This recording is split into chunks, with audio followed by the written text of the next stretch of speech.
창세기 1장 28절 말씀. 하나님이 그들에게 복을 주시며 그들에게 이르시되 생육하고 번성하여 땅에 충만하라. 땅을 정복하라. 바다의 고기와 공중의 새와 땅에 움직이는 모든 생물을 다스리라 하시니라. 시편 119편 122절 말씀. 주의 종을 보증하사 복을 얻게 하시고 교만한 자가 나를 압박하지 못하게 하소서. 자, 오늘 함께 은혜 받을 말씀은 창세기 1장과 시편 119편을 통해서 은혜를 받고자 합니다. 창세기 1장에 보면 10번의 가라스테와 한 번의 이르시되라는 말씀이 등장합니다. 10번의 가라스테. 이 가라스테의 말씀이 곧 시편 119편에 나오는 열 말씀이라는 것을 말씀을 통해서 밝히 가르쳐 주셨습니다. 다시 말하면 바로 10번의 가라스테라는 말씀은 무에서 유를 창조하신 창조를 이루시는 과정에서 하나님이 명하셨던 말씀, 외치셨던 말씀이라고 하실 수 있습니다. 그 말씀을 평안한 가운데 외친 것은 아닙니다. 어머니들이 아이를 낳을 때 산고의 아픔을 겪습니다. 무에서 유를 창조하시는 창조주 하나님이 창조의 세계를 이루시기 위해 외치시는 열 말씀도 예수님이 십자가의 아픔 속에 외친 동일한 말씀의 역사라고 하실 수가 있는 것입니다. 하나님이시니까 하나님이 원하시고 바라시는 대로 평안하게 무에서 유를 창조하셨다. 그렇게 생각하시면 안 됩니다.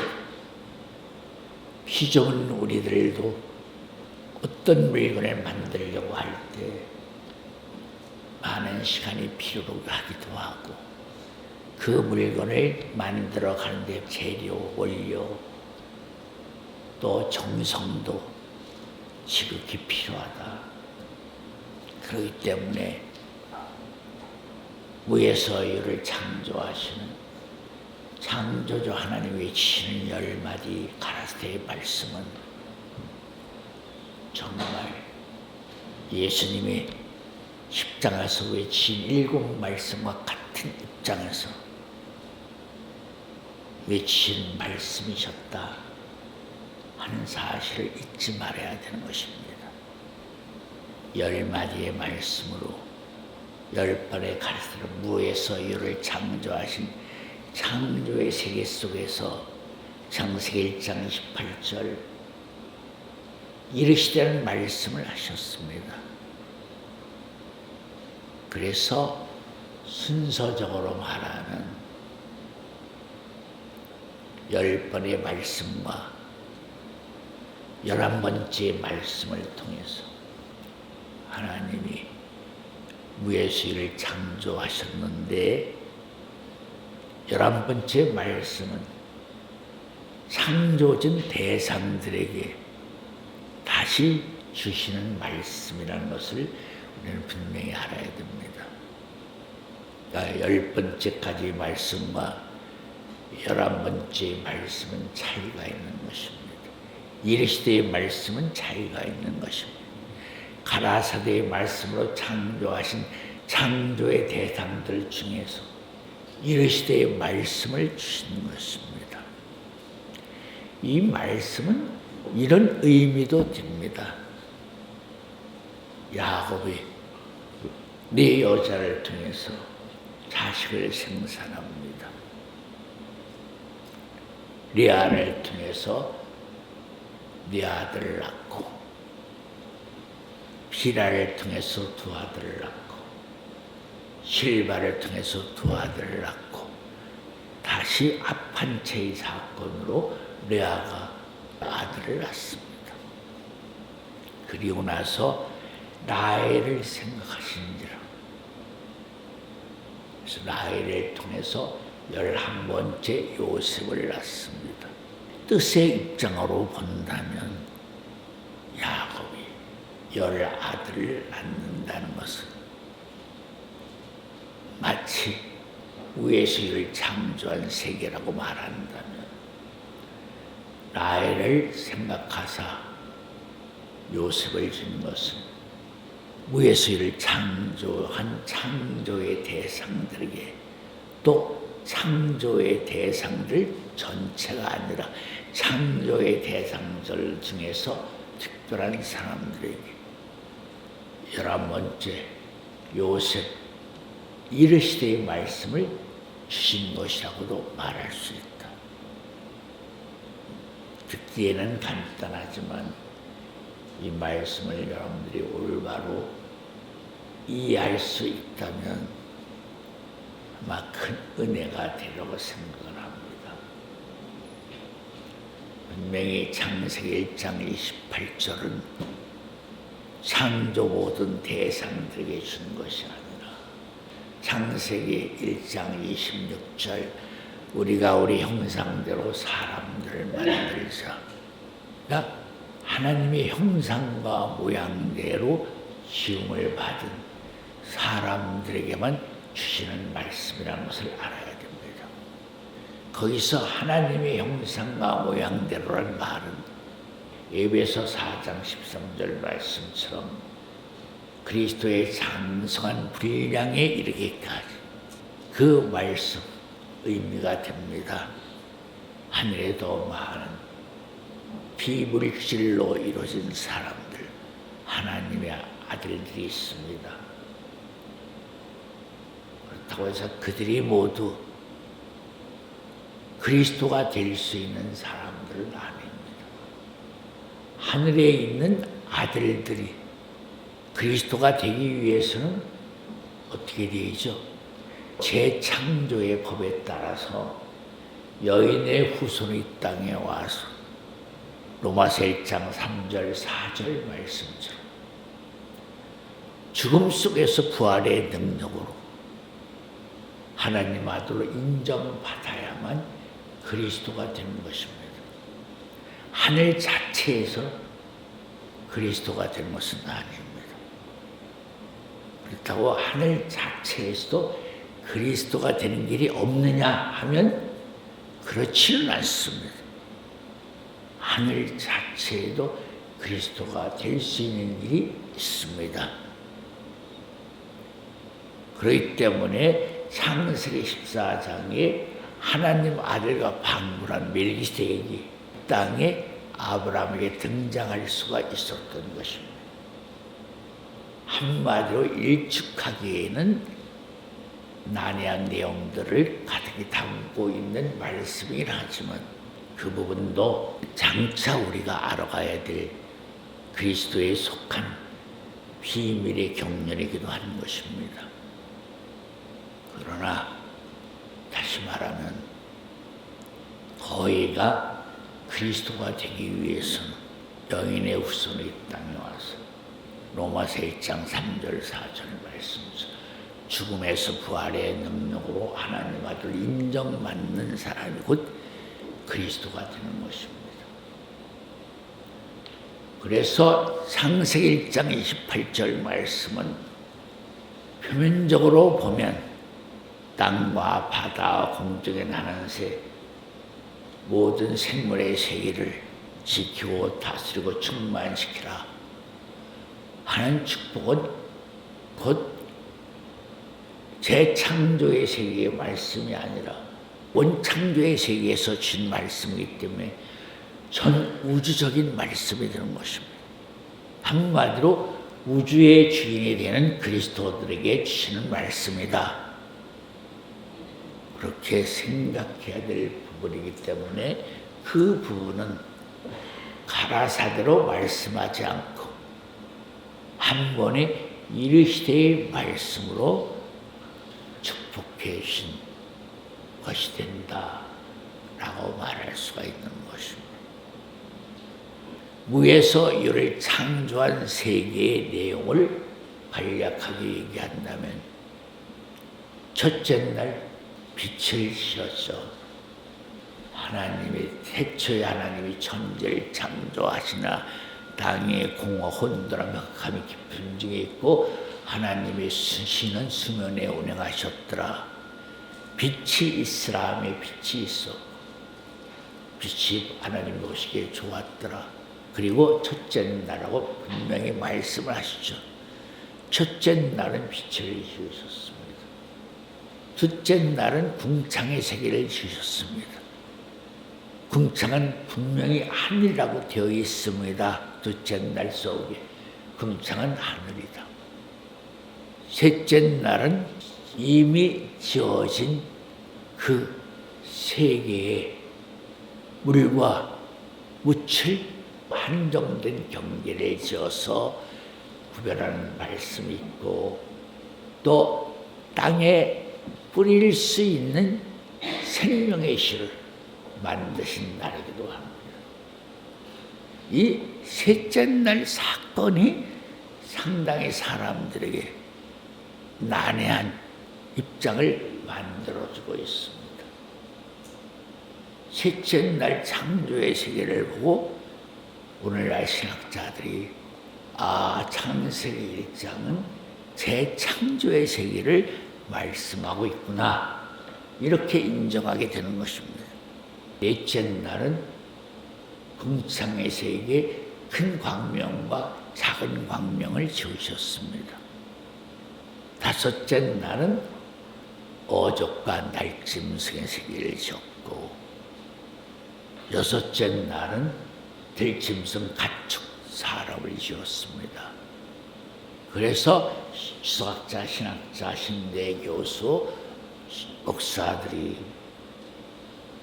창세기 1장의 태초는 원창조의 태초가 아니라 재창조의 태초다. 이렇게 주장하는 것입니다. 그렇게 주장하는 그들의 저의 속에는 하나님이 지으신 하늘은 완전한 하늘이다. 그런 원리적인 개념을 가지고 있죠. 하늘은 호화실과 틈이 약점이 있는, 부족함이 있는, 모자람이 있는 하늘이 아니다. 하늘은 완전 무한, 가장 신성적이고 가장 거룩한 하늘을 상징하고 받아들이고 있다는 것입니다. 여러분들이 이 말씀을 이해하려면 예수님이 가르쳐준 주기도문을 생각해야 됩니다. 하늘에서 이루어진 뜻대로 이 땅에서 이루어지이다. 이 땅에서 이루어지는 역사의 세계가 한 번에 완전하게 이루어집니까? 에바다 분일 아담이라는 원리적인 의미처럼 아담, 노아, 아브라함이라는 세 인류의 조상을 통해서 이 땅에서도 산자의 세계가 궁극적으로 이루어지게 되어 있는 것입니다.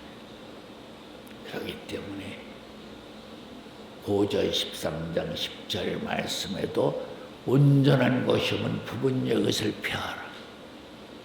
율법이 언제 펴졌어요? 온전하신 분이 왔기 때문에 때가 참에 말씀이 역시 예수님이 은혜와 진리로 오셨기 때문에 율법이 펴진 것입니다. 또 은혜와 진리는 언제 사라지게 되죠? 이 땅에 아버지의 영광으로 재림주가 오심으로 말미암아 작은 영광들은 다 큰 영광의 속에서 다 묻히고 마는 것입니다. 여기는 사라지는 게 아니에요. 묻히고 마는 것이에요. 이사야 30장 26절 말씀처럼 첫째 날, 둘째 날, 셋째 날, 넷째, 다섯, 여섯째 날의 영광이 마지막 때 일곱 날의 영광의 빛을 가지고 오시는 아버지의 영광 속에 다 묻히고 마는 것이다.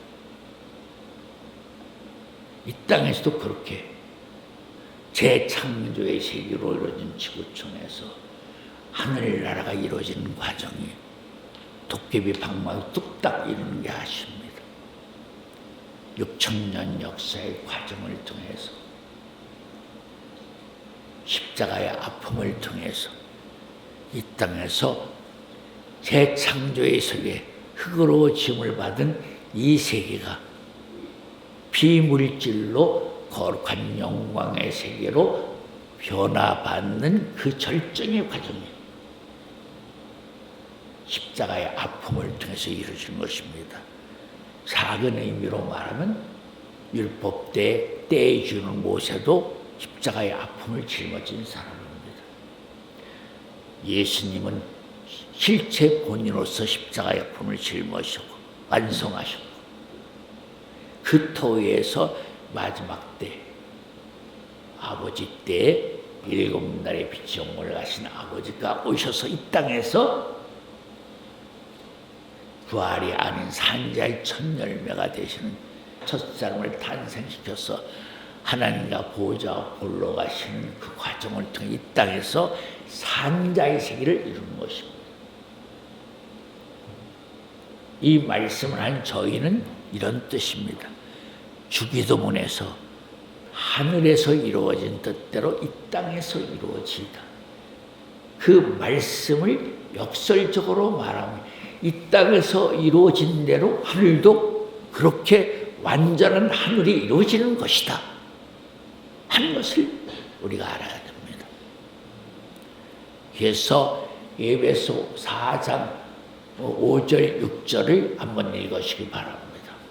주도 하나예요, 믿음도 하나예요, 세례도 하나예요, 하나님도 하나이시니 곧 만유의 아버지시라.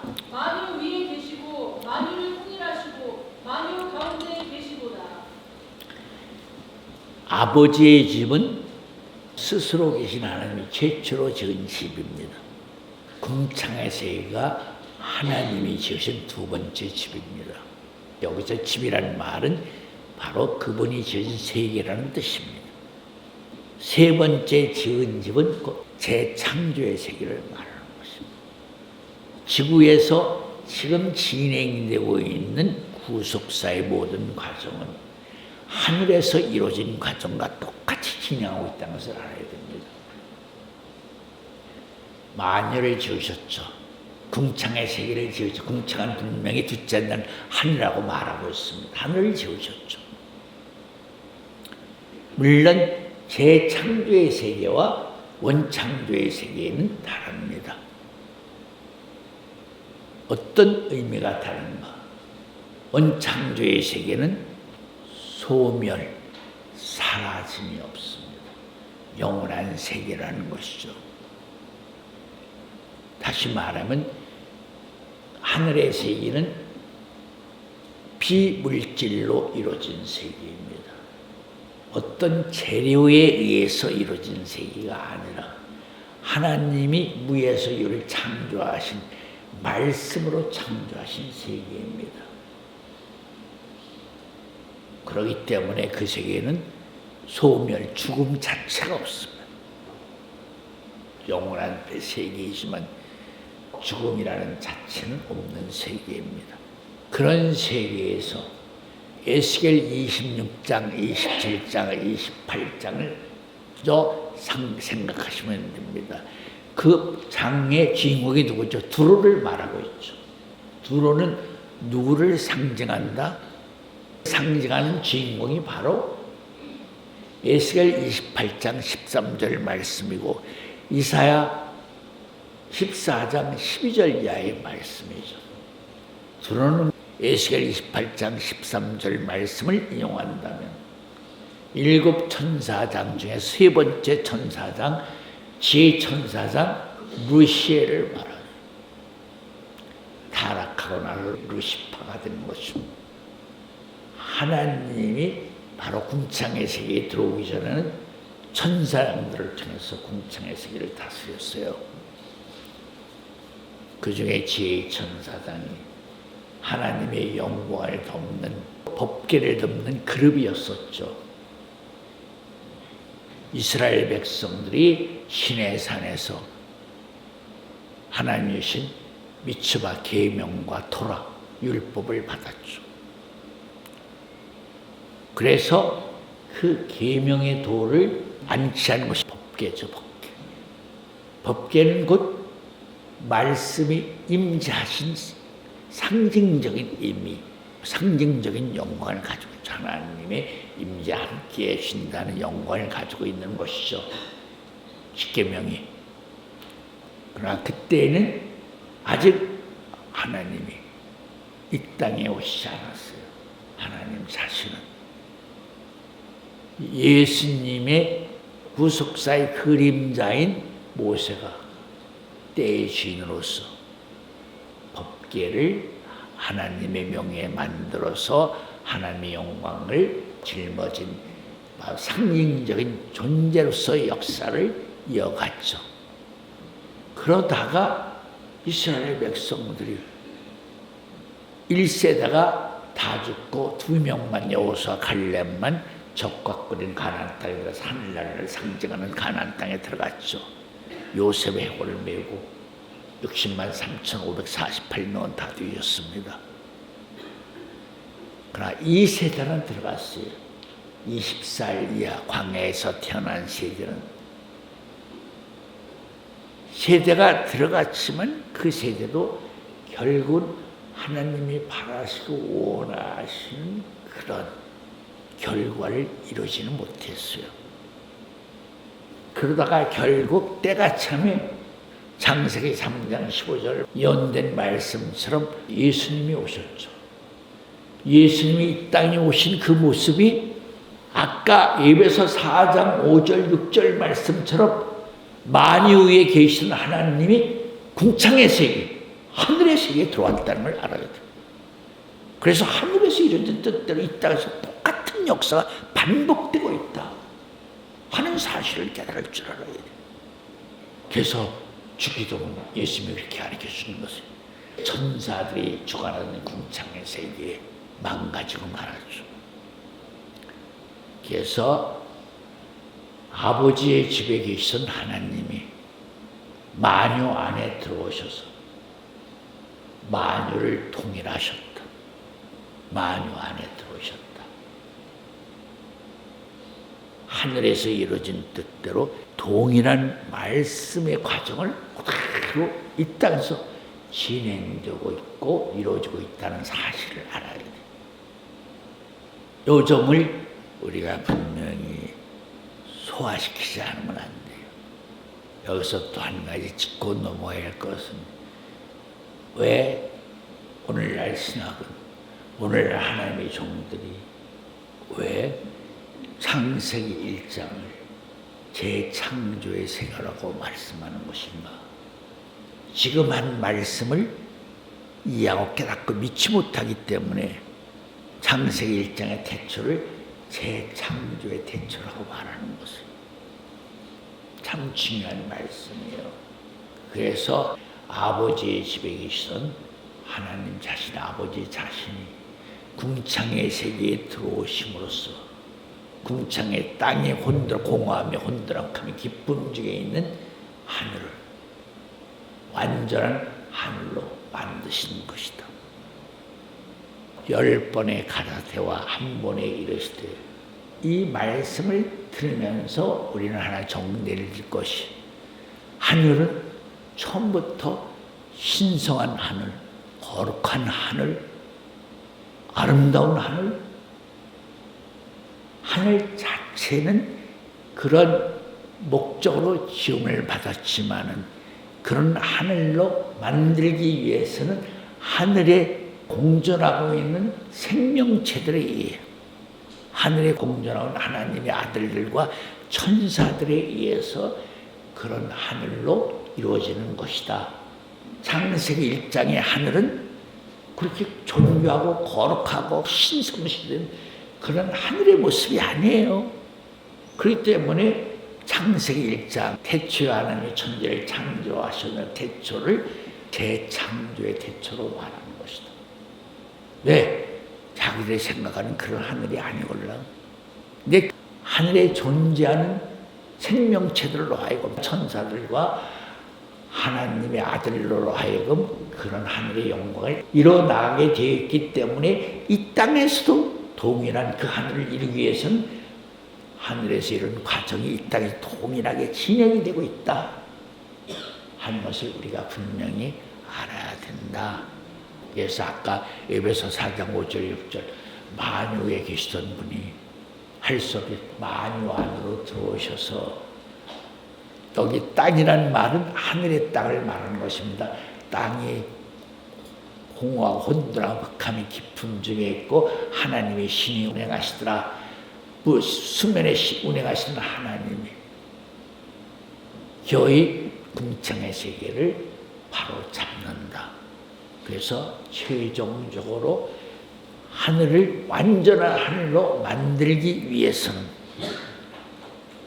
천사가 아닌 흙으로 지음을 받은 피조물 중에서 이 땅에서 예수님 부활의 천년을 위해지만 마지막 한일의 역사 속에서 큰 성길에 죽었다가 3일만 누워있던 그가 하늘로 올라간, 그가 하늘의 전쟁을 통해서 공주의 권세를 잡고 있던, 첫째 아들을 잡고 있던 붉은 영과 사자들을 영원히 이 땅으로 추방함으로써 산자의 천년을 막아낸 그리스도를 통해서 때찬 경륜을 완전하게 이루시는 것이다.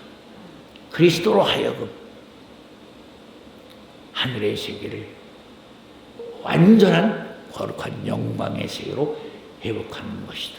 그래서 하늘에서 그렇게 회복됨으로써 첫째 아들, 둘째 아들, 셋째 아들로 완전하게 통일시킨 그가 계시록 21장 이 땅의 새 예루살렘 성으로서 내려옴으로써 이 땅도 그에 의해서 완전한 신성 국가가, 주권적인 하나님의 나라, 산자의 나라가 하늘에서 이루어진 뜻대로 이 땅에서 이루어지는 것이다. 기도 올리겠습니다.